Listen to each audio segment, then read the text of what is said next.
Olá, muito bom dia, muito obrigado mais uma vez pela sua companhia. Está começando mais uma edição do programa Agronegócio e você vai ver a partir de agora. No programa de hoje nós vamos falar sobre prorrogação de licenças para empresas exportadoras. Vamos falar também sobre o mercado de leite e seus derivados. Você vai ver também que o mercado do boi gordo e a relação de troca estão com uma distância maior. Vamos falar sobre o mercado do milho, vamos falar também sobre o mercado da soja, que teve uma semana de preços mais baixos. E eu vou conversar com Milena Souza Araújo sobre o projeto Trilhas da Longevidade. O programa Agronegócio já está no ar.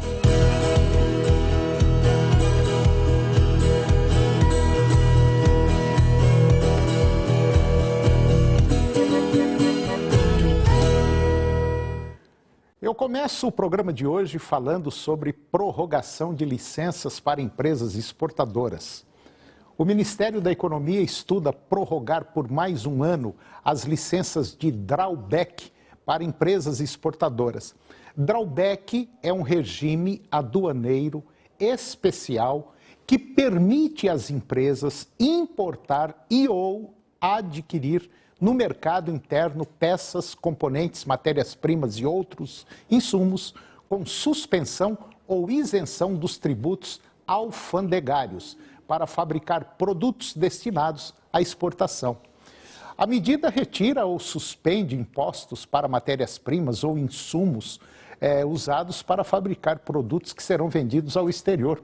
E caso não haja a extensão da medida, os industriais brasileiros terão de pagar 1 bilhão e 200 milhões de reais em tributos a mais neste ano. Essa isenção alcançou 20% das exportações brasileiras no ano passado, um total de 42 bilhões de reais. Quando o estudo for concluído, o pedido de prorrogação será analisado pelas demais instâncias do governo federal. O drawback, ele foi criado em 1966 para estimular as exportações brasileiras.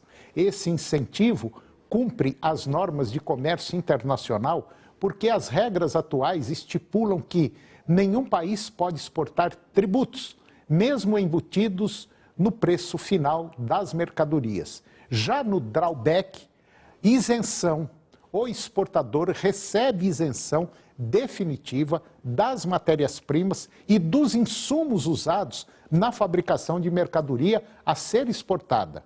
No drawback, suspensão. Os tributos são suspensos apenas se o bem for vendido ao exterior. Caso o item não seja exportado, os tributos incidirão sobre as matérias-primas e os insumos. E agora vamos falar do mercado do leite e os seus derivados. A baixa disponibilidade interna de leite sustentou os preços dos derivados ao longo do mês de agosto. O preço do leite UHT, aquele de caixinha, ele registrou a maior valorização entre os derivados em relação a julho, inclusive com bom repasse também ao consumidor. No mercado atacadista paulista, lá em São Paulo, o litro fechou a R$ 3,60, alta de 3,4% sobre o mês anterior. Queijo mussarela e leite no mercado spot também tiveram pequenas altas. Os dados são do boletim do leite da Embrapa Gado de Leite. No mês de agosto, o preço do leite ao produtor registrou a 5ª alta consecutiva. Para o pagamento de setembro, os conceleites divergiram nas indicações. Em Santa Catarina e Rio Grande do Sul, por exemplo, a referência é de alta nos preços, 1,7% para Santa Catarina e 0,5% para o Rio Grande do Sul. Já no Paraná, a queda projetada é de 1,2% e em Minas Gerais de 0,6%. Com relação aos insumos usados na produção, as perdas na safrinha e os baixos estoques mantêm o milho valorizado.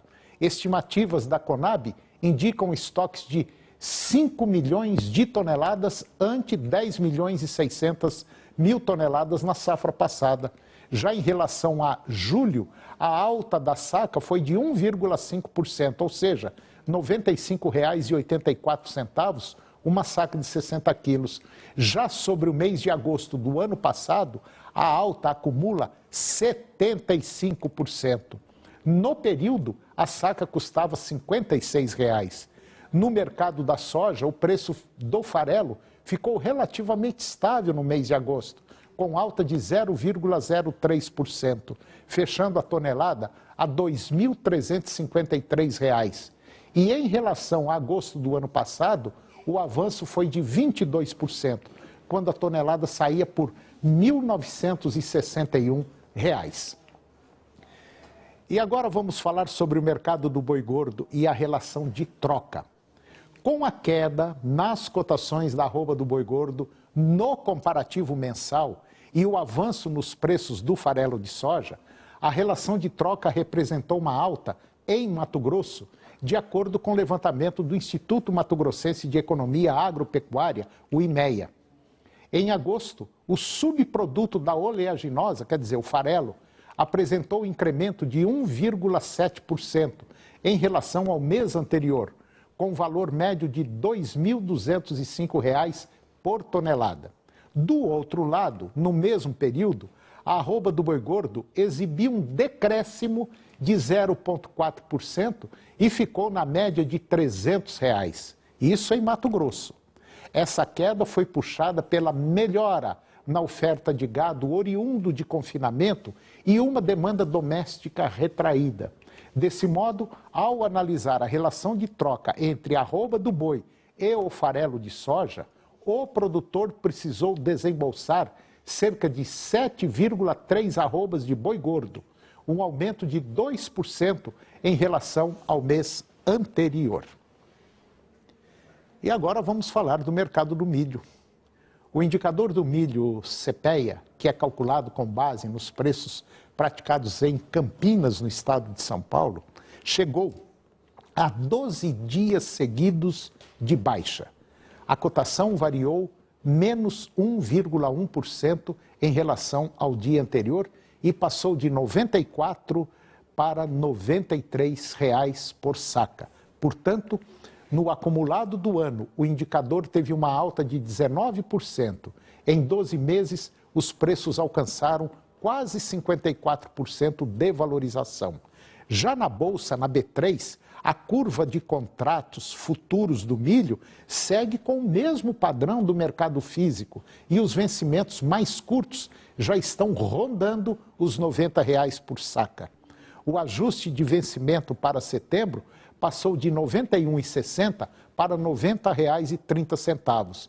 O de novembro, de 91 para 90.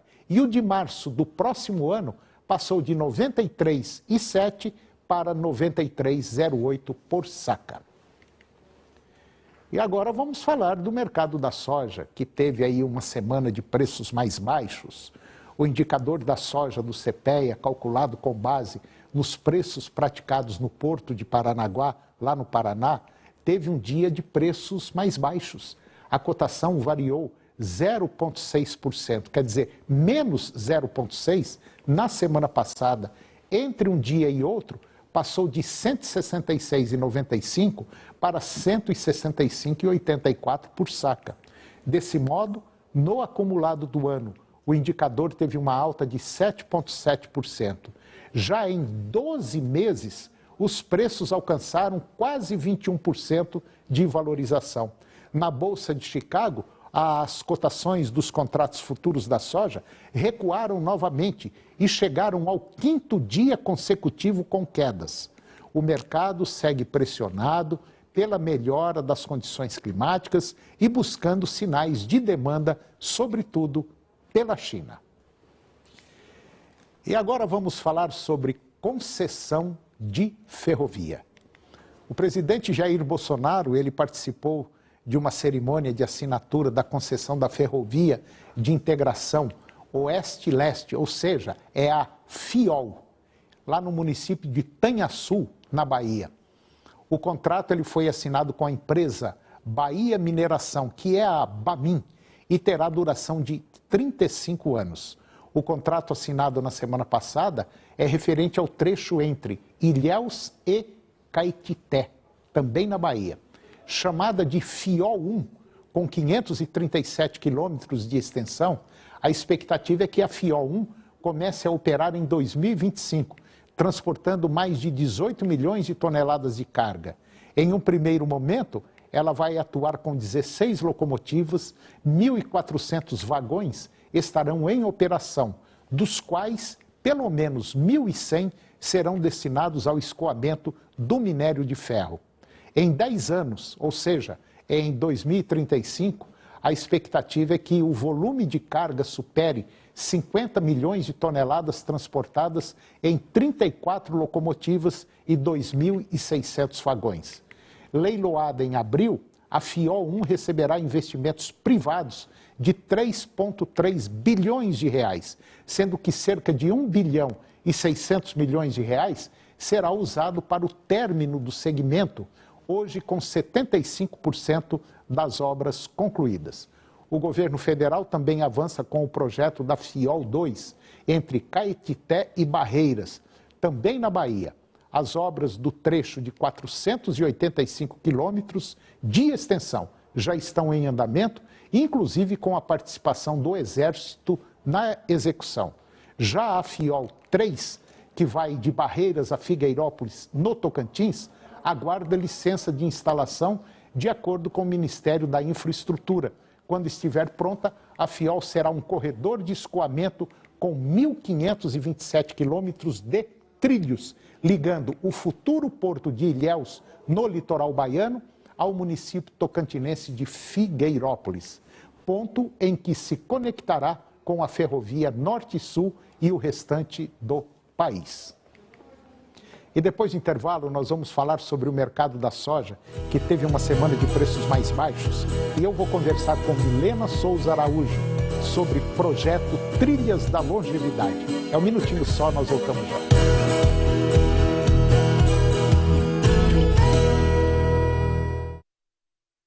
Essa praça tá bem frequentada. Temos um caloteiro aqui na praça? Só tem gente fina. É que tá uns parados que nós Elegante. Ai, que delícia! E sincera. Sou o Carlos Alberto. Vou fingir que conheço só pra não magoar.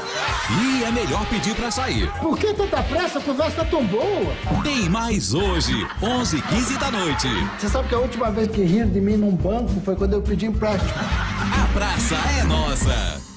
A promoção Sequência de Ouro 99,5 FM vai presentear um ouvinte com R$4.000 em compras de supermercado. São muitos carrinhos lotados de produtos comemorando 25 anos de grandes promoções da sua rádio. Participe e concorra ao sorteio de R$4.000 em compras de supermercado na promoção Sequência de Ouro 99,5 FM. 25 anos ao seu lado. A gente ouve porque gosta. Oferecimento: a maior cobertura 4G do Brasil. Rede TIM. Pode contar. Você sabe identificar a violência contra a mulher na política? Quando uma parlamentar não está segura, nem mesmo no plenário. Quando o apoio do partido nunca vem. Quando somos julgadas e atacadas pela nossa imagem. Chega, é hora de ocupar o nosso lugar. Mais mulheres na política sem violência de gênero. A gente pode, o Brasil precisa. Carta aberta de mãe para mãe. Ser mãe de um bebê é também conhecer um amor incondicional. É ter sono leve, pálpebras pesadas. É descobrir um novo nível de cansaço, mas também de afeto. É sorrir junto, chorar junto e tirar soneca junto. É amamentar, cuidar, preocupar, suspirar e suspirar de novo, só que de outro jeito. E depois de tudo isso, mesmo durante a pandemia, ainda ajudar outras mães com bebês prematuros em UTIs neonatais e que precisam de leite materno para se recuperar. Esse agradecimento em forma de carta é para você, que doa esperança. Um grande gesto que pode salvar a vida de quem mais precisa. Se você pode, doe leite materno. Qualquer quantidade doada faz toda a diferença. Ministério da Saúde, Governo Federal. No Jornal do Meio-Dia, você pode confiar. Olha, a proporção que a água já está tomando aqui do vazamento tem mais de 15 dias. Tem uns 15 dias está vazando aqui. Já chega na Saneag, ninguém toma providência.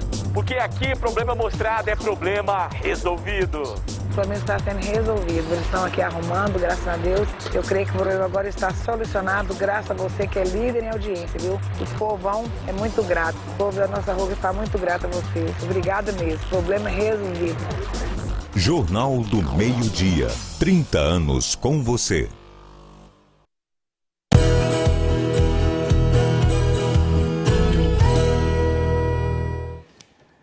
Eu estou de volta ao programa e agora vamos falar sobre desenvolvimento sustentável do bioma amazônico.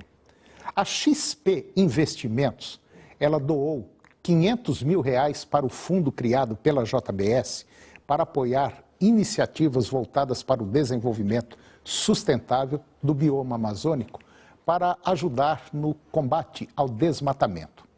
O fundo pode chegar a até R$1 bilhão, isso até 2030. A Overseas, que também trabalha com couro e calçados, vai doar mais R$3 milhões. A Aviagem, que é uma empresa de genética avícola, vai doar mais R$1.500.000 em 3 parcelas de 512 mil. A Elanco Foundation, que pertence à indústria veterinária de mesmo nome, vai doar 450 mil ao fundo nos próximos 3 anos. A chegada de uma empresa com a relevância da XP Investimentos é mais uma prova de que o Fundo JBS pela Amazônia pode e deve se tornar um dos grandes motores do desenvolvimento sustentável da Amazônia, de acordo com a JBS. A doação da XP vai apoiar um projeto da Conexus que visa facilitar o acesso a crédito rural a agricultores familiares que atuam na produção de castanha, açaí, pescado, madeira, óleos e resinas. Além da XP, Elanco Foundation, Aviagem e Overseas, também são parceiras do Fundo JBS pela Amazônia. E agora eu vou conversar com Milena Souza Araújo. A Milena, ela é a CEO da Inteligência Educacional e nós vamos falar do projeto Trilhas da Longevidade. Bom, a Inteligência Educacional é uma editora de soluções educacionais e sociais. Milena Araújo, muito bom dia, mais uma vez obrigado pela sua presença, para a gente discutir um tema aqui muito interessante, que é, vamos dizer assim, a idade quando chega, né? Toninho, é uma honra estar aqui mais uma vez. Nós estávamos até conversando agora há pouco. Participar de um programa com você, com a sua credibilidade, nos deixa assim muito felizes. Mas muito isso obrigada. É porque tem gente boa vindo aqui. Se não tivesse... Milena, é bom. Você vem fazendo um trabalho já há muito tempo. Sim. Com a inteligência educacional em nível nacional. Sim. A Milena atua basicamente em todos os estados aqui do Brasil, vem fazendo um trabalho, aquele trabalho de formiguinha, mas um trabalho muito sério, muito relevante, e que eu aproveito até esse momento aqui, se tiver alguém aí de governo, municipal, federal, estadual, nos assistindo, nos vendo agora nesse momento, seria interessante depois bater um papo com a Milena. Ela tem muita coisa que pode resolver o problema educacional aí na sua cidade, no seu município. Bom, mas vamos lá para o projeto Trilhas da Longevidade. Me fala um pouquinho sobre isso aqui. Sim, eu primeiro agradecer a inteligência educacional, como o Toninho falou. Ele está em todas as regiões hoje do Brasil, todo. É uma empresa de soluções educacionais e sociais. E além de sermos a exclusiva nacionalmente para se trabalhar com os projetos educacionais do Grupo Augusto Cury, certo? Que são as habilidades socioemocionais. Então, uma empresa goiana que atua nacionalmente e que é responsável por projetos que são de relevância nacionais e internacionais, que são essas áreas como trilhas da longevidade, como o socioemocional, como o esporte. Então, nós temos ali algumas referências no Brasil. Milena, esse trabalho que você fez aqui, nós vamos até mostrar esse trabalho sobre trilhas da longevidade, e no caso esse aqui é O Velho é o Outro. É isso? Eu adoro essa frase, porque ninguém quer ser chamado de velho. É ruim, né? É ruim. Nossa, velho é coisa ruim. O velho é o outro. É. Só que a longevidade, quando nós falamos em pessoa idosa, quando nós falamos do velho é o outro, ou neste caso que você está mostrando que é o cuidador, nós estamos falando de como que nós queremos chegar à nossa idade adulta e de idade de velho, da velhice mesmo. Porque quem não quer chegar a uma velhice saudável? Quem não quer chegar a ter a sua idade em que você consiga estar desenvolvendo em plena ação? Hoje nós vivemos um momento muito interessante no Brasil.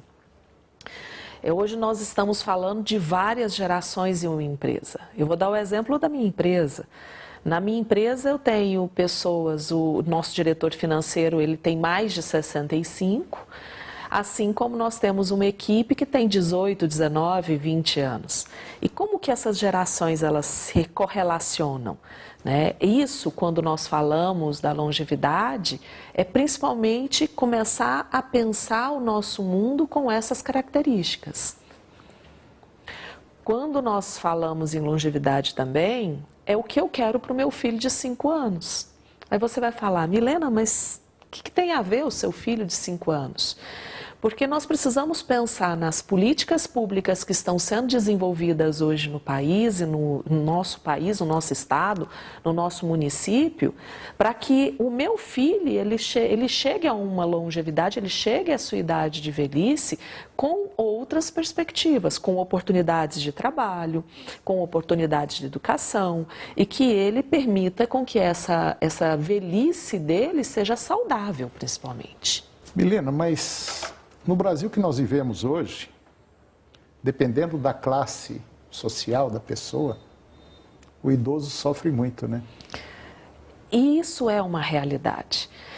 É cruel, né? É muito cruel, porque se você observar, por exemplo, quem teve condições de ter ali um plano de saúde, quem ele teve condições de ter um acompanhamento médico, uma pessoa de 80 anos, ele está extremamente saudável. Eu fui conversar com meu sogro tem 80 anos, estava com ele ontem, extremamente ativo, atividade física, ele pegou Covid, se internou, mas não teve grandes complicações, a saúde dele estava bem. Agora, aquela pessoa que não teve esse preparo e esse cuidado, ele vai sofrer muito mais com a sua velhice. Quer dizer, a velhice, assim como a educação, sim, é um problema mais político? Muito social. Muito social, você me desculpa. Desculpa eu ter te interrompido. Não, mas é mesmo, é verdade. É verdade. É um problema, sim. É um problema que os políticos eles precisam começar a pensar em políticas públicas perenes. Isso é uma coisa que eu falo sempre. Não adianta nós pensarmos de cuidar da pessoa idosa, sair correndo, fazer os centros, se você não pensar como que a família vai abordar e respeito com essa pessoa idosa, como que você vai cuidar não só do ambiente de saúde, mas os espaços de lazer, como que nós vamos pensar na reinserção deles no mercado de trabalho. Então nós estamos falando de políticas públicas que na Europa eles já estão muito avançados, que no Chile nós temos uma boa referência. A Argentina tem um bom trabalho também. Só que aqui nós não começamos nisso. E aqui ainda não começamos.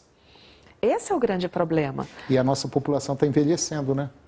Ela está envelhecendo. Nossa pirâmide etária ela acabou de inverter em 2019.